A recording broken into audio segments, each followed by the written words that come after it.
Toyota. जब हम ये नाम सुनते हैं तो दिमाग में क्या आता है? भरोसा, क्वालिटी, है ना? लेकिन ये सिर्फ एक कार कंपनी का नाम नहीं है, ये एक कहानी है, धैर्य की, अनुशासन की और परफेक्शन की। तो चलिए देखते हैं कि कैसे एक बहुत छोटी सी शुरुआत से दुनिया का सबसे भरोसेमंद कार ब्रांड बना। पर मजे की बात ये है कि जिस कंपनी को हम आज कारों के लिए जानते हैं, वो हमेशा से कारें नहीं बनाती थी। यकीन करना मुश्किल है, लेकिन उनकी शुरुआत हुई थी कपड़े बुनने की मशीनों से। जी हाँ, लूम्स से।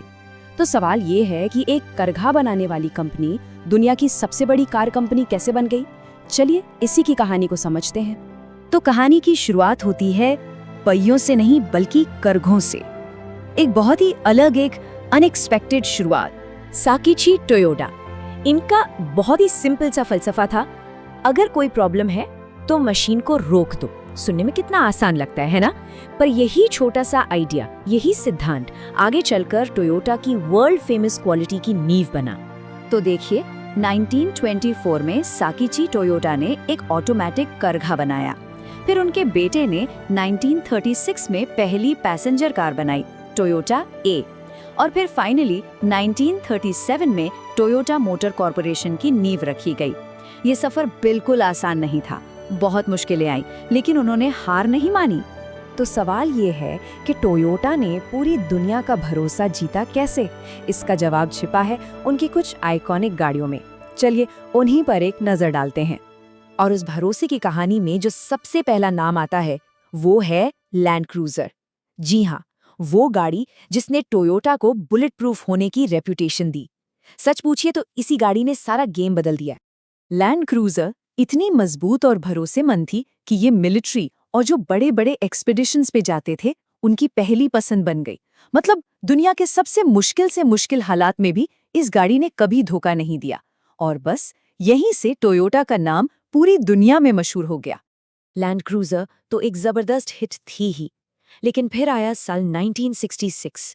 इस साल टोयोटा ने एक ऐसी कार लॉन्च की जिसने ऑटोमोटिव हिस्ट्री को हमेशा के लिए बदल कर रख दिया। और वो कार थी टोयोटा कोरोला। आज तक इसकी 50 मिलियन यानी 5 करोड़ से भी ज्यादा यूनिट्स बिक चुकी हैं। सोचिए जरा, 5 करोड़, ये दुनिया की सबसे ज्यादा बिकने वाली कार है। ये आंकड़ा ही अपने आप में एक कहानी है। तो कोरोला इतनी सक्सेसफुल हुई कैसे? इसका फॉर्मूला बहुत सिंपल था। ये अफोर्डेबल थी, इसकी इंजीनियरिंग सुपर रिलायबल थी और इसका मेंटेनेंस बहुत ही आसान और सस्ता था। मतलब ये आम लोगों के लिए बनी एक परफेक्ट कार थी, एक ऐसी कार जो बस चलती ही रहती थी। लेकिन टोयोटा की सक्सेस का राज सिर्फ उनकी गाड़ियां नहीं थी। इसके पीछे था एक ऐसा सिस्टम जिसने सब कुछ बदल दिया। ये था उनका असली सीक्रेट वेपन। और इस सीक्रेट वेपन का नाम है टोयोटा प्रोडक्शन सिस्टम, यानी TPS।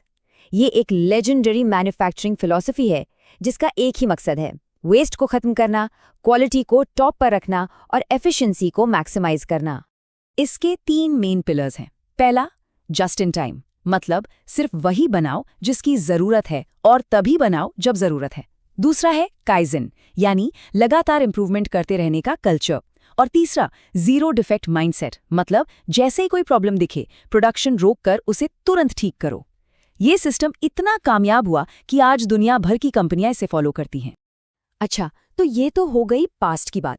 अब भविष्य की तरफ बढ़ते हैं। देखते हैं कि इनोवेशन और नए जमाने के हिसाब से ढलने के लिए टोयोटा क्या कर रही है। बात है 1997 की।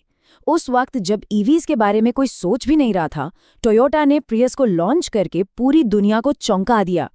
ये वो गाड़ी थी जिसने हाइब्रिड टेक्नोलॉजी की शुरुआत की, और इस एक मूव ने टोयोटा को इलेक्ट्रिफिकेशन की रेस में सबसे आगे लागे खड़ा कर दिया। और आज भी भविष्य को लेकर टोयोटा का एक सीधा सा मंत्र है, एक सॉल्यूशन पूरी दुनिया के लिए फिट नहीं हो सकता। यही सोच, यही फिलॉसफी आज उनकी स्ट्रैटेजी को गाइड करती है। इसका मतलब क्या है? इसका मतलब ये है कि टोयोटा अपना सारा दांव सिर्फ एक टेक्नोलॉजी पर नहीं लगा रही, वो एक मल्टी पाथ अप्रोच लेकर चल रहे हैं। उनके पास प्रियस और इनोवा जैसी हाइब्रिड गाड़ियां हैं, बेजी सीरीज जैसी फुली इलेक्ट्रिक गाड़ियां भी हैं, और तो और मिराई जैसी हाइड्रोजन से चलने वाली कारें भी हैं। तो करघों से लेकर हाइड्रोजन कारों तक का ये जो सफर रहा, इससे हमें क्या सबक मिलता है? आज जब हम टोयोटा के बारे में सोचते हैं तो 4 बातें दिमाग में आती हैं। बेमिसाल रिलायबिलिटी, दुनिया भर का भरोसा, लगातार बेहतर होने की सोच और प्रैक्टिकल इलेक्ट्रिफिकेशन।